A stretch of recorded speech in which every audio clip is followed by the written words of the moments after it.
Edu is leaving Arsenal Football Club. The reaction on the internet is as over the top as you would expect it to be. So let's actually talk about what this means for the club.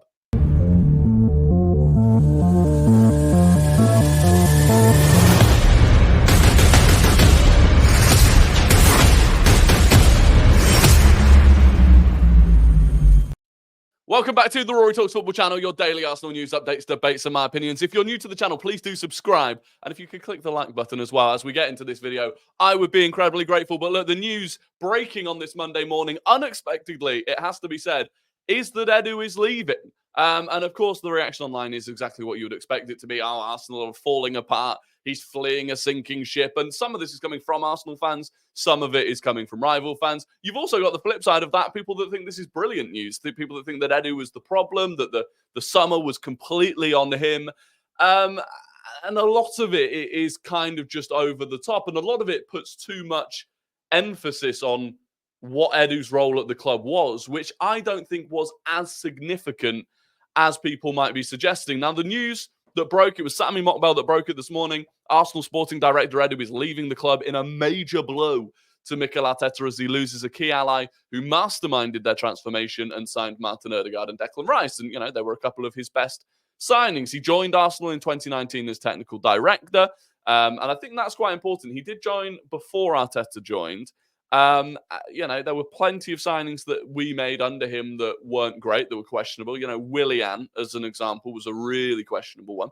But anyway, Arteta is to lose a key ally at Arsenal with the highly rated sporting director set to leave the club. We're going to talk as well about, what his motivation for leaving is. It's not fleeing a sinking ship, is what it's not. But where he ends up next will be quite interesting. Obviously, you're free to read this article yourself. He's widely thought of as one of the leading sporting directors in the world for masterminding the change in Arsenal's signing surge, as well as supporting the offloading of troubled stars such as Pierre-Emerick Aubameyang, who were considered to be part of a failed past. And this is where, the first example of where I think it's being over-exaggerated, the impact that Edu specifically had. If you watched the Amazon documentary, the decision to remove or move on from Pierre-Emerick Aubameyang was Arteta's. That was an Arteta call. The cultural shift at the club, which, is kind of credited to both of them, I have a feeling that cultural shift was more Arteta-based than Edu-based, and Edu kind of had to go along with it. So, of course, it was then his duty to get rid of Aubameyang and make the most of that situation. Did he make the most of that situation? We let him go for free ultimately in the end, or we ended his contract so that he could leave for free. Barcelona made a fair profit on him after that the following summer. But the point is, it was Arteta that was really leading that cultural change. And again, when it comes to Edu and the overall job that he's done, Edu is the face of a much larger team. The recruitment team at the club, which is largely data-driven. We bought StatDNA, a company, back in 2012, I think it was, under Ivan Gazidis. That is where we get our data on players from. So Edu's kind of role within that, at a basic level, is the end game. He'll sit down with Arteta. They'll discuss players that we want. They'll discuss profiles that we want. Arteta might say, I want a centre forward that's got this attribute and this attribute. And then that information is given to the recruitment team, and then they use the data to come back with a list of names. Then Arteta and Edu, again, will sit down and decide on the players that they want to go for. And then it's up to Edu to negotiate with clubs, and he is good at that, seemingly. He has a lot of good relationships, certainly.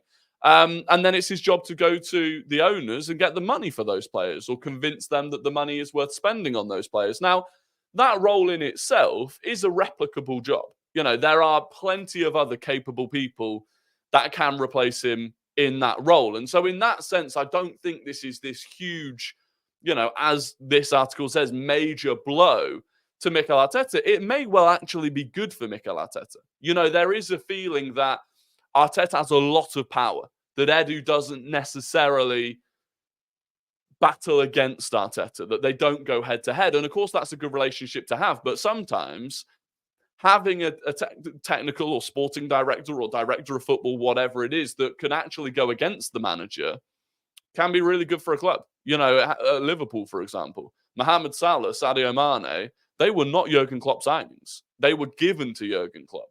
And sometimes that can work. So, and it's happened at Arsenal as well. Arsenal have signed players that Arteta didn't necessarily know much about, but was given.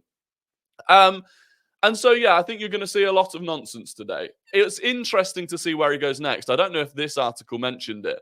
It says that it's thought there may have been a reshuffle in responsibilities among the Arsenal hierarchy in key positions, but it is too simplistic to suggest that there's been a power struggle, one source told Mail Sport. But if you look at where reportedly Edu could be going, and again, I don't think it says it here, but according to Sky, certainly, and other reports, it is felt like he is potentially moving to the Nottingham Forest ownership group. So there's an ownership group run by a guy called, I think it's called Evangelos Marinakis. Might have butchered that name. But ultimately, there's a group, they own Olympiacos, I think, as well, Nottingham Forest, that he might be going there. And he'd had conversations with them previously. And he might be going there. And if he is, it's very possible that he's taking on a more sort of powerful role and potentially a lot more money than he's currently on. And if he felt like, he didn't have much control at Arsenal, because Arteta does have a lot of control, then it was maybe the natural time for him to move on. One thing that is a complete and utter nonsense is some idea that, we lost to Newcastle and Edu just went, well, that's that. I'm done. We've lost to Newcastle. I'm out of here.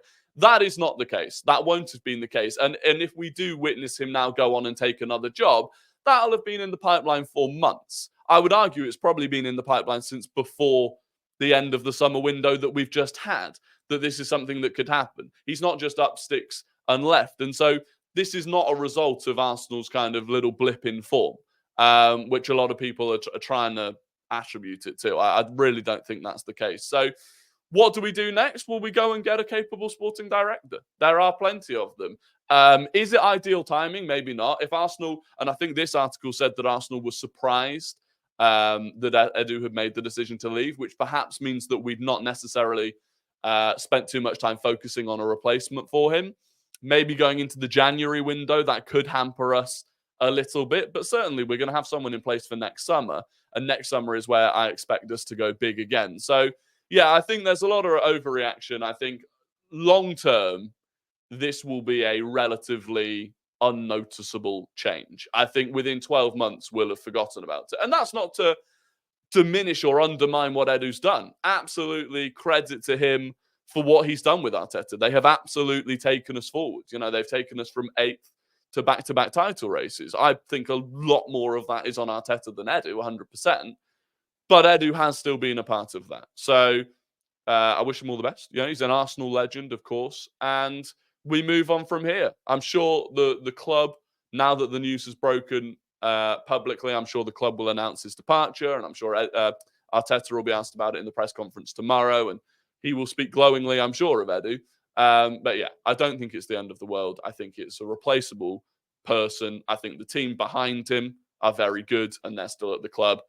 And so we don't need to worry. We don't need to overreact. But of course, that will drive clicks. So fair play to the people that are doing that. Anyway, look, that is it. Short video. If you enjoyed it, please do like the video. Subscribe if you're new. I'll be live as normal, 6:30 p.m. UK time tonight.